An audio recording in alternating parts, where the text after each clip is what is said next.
Mga ka-repair, nalabot tayo bagong gayo Infinix Hot 40i. Ang problem niya is change LCD kay nabuak man ang LCD ani.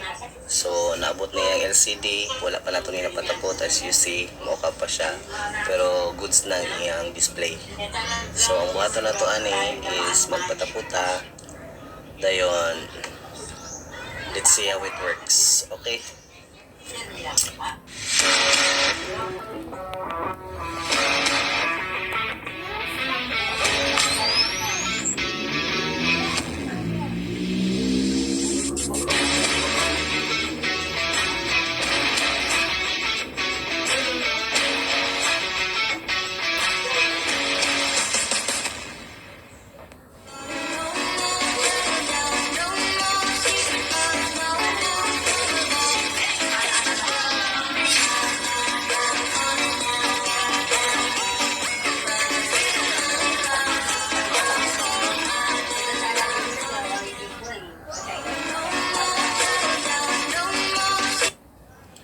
Sa mga ka-repair, okay na ang ato ang Infinix Hot 40i.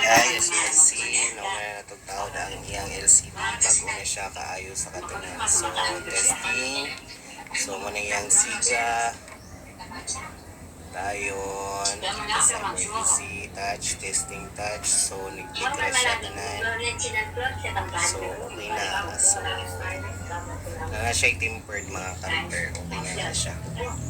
So, kung kisa po gusto pa nga magpayo sa ilang sa phone, message na sa FB para mapunta po ninyo dahil masabutan na ito kung sa inyong gusto ipayo sa. Ayun, mga na water first, salamat. Hope you enjoy the video.